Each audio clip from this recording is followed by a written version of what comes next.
Mike Pompeo, the U.S. Secretary of State, touched down in Guyana Thursday evening and was whisked away to Georgetown for a working dinner at State House.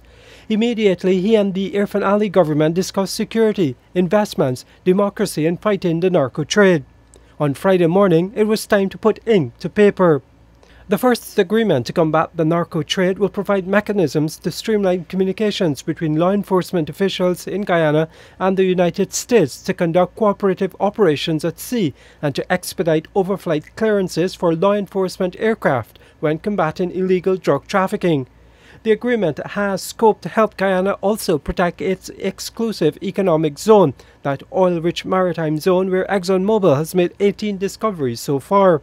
In relation to our exclusive economic zone, it is not only from a maritime perspective, because we would have raised also with the Secretary radar coverage of our exclusive economic zone, which is critical at this time.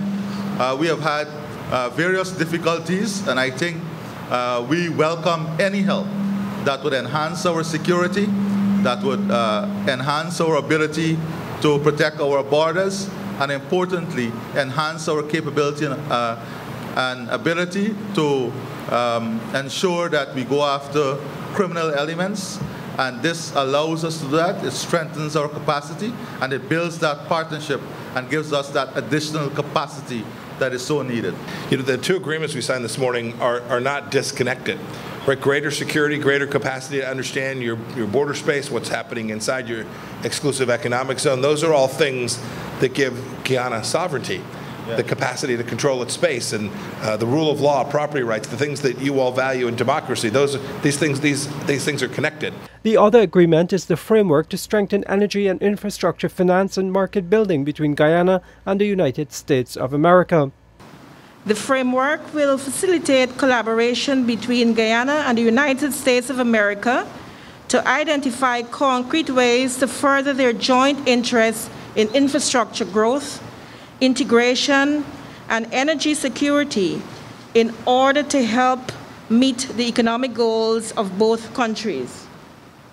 Infrastructure within the context of the framework refers to facilities and systems serving the public, including but not limited to water, energy and hydrocarbons, buildings, airports, basic sanitation, information technology, logistics infrastructure, roads, railways, bridges, ports, and tunnels.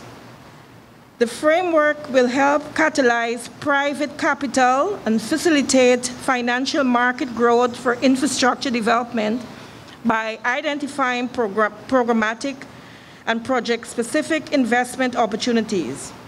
Both sides are keen on what could flow from this arrangement.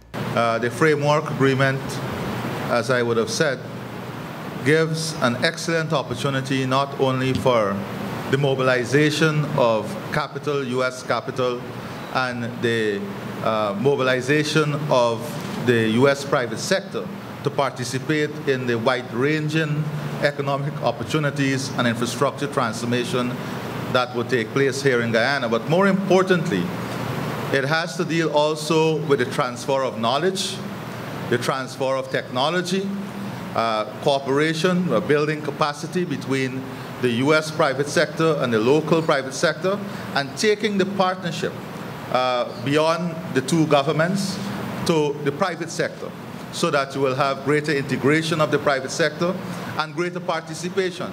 And that is what we want. We have a large diaspora in the U.S.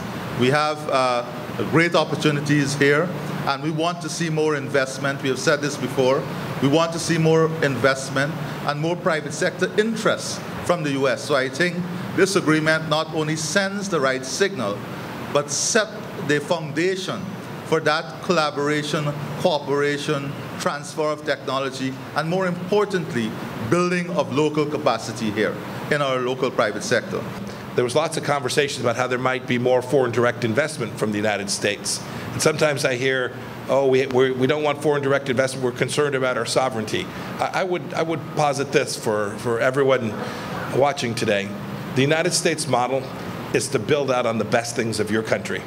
We'll show up, we'll bring capital, we'll bring resources, we'll often bring technological capabilities that are much needed to develop resources, develop infrastructure for your country, but we don't do so with political strings tied to them.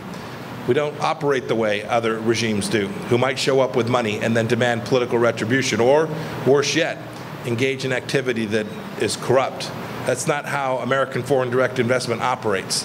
It comes in, we have private sector leaders. You'll see they're disconnected. They're not connected to our government. These aren't state-owned enterprises that come and invest here in Guyana. These are private sector companies looking to make life better for the Guyanese people and to do a good turn for their company as well. A working group will be established which will be coordinated by senior representatives from both countries. A work plan will be developed jointly towards the achievement of the objectives of the framework within 3 months of the effective date. Reporting for the newsroom, Neil Marks.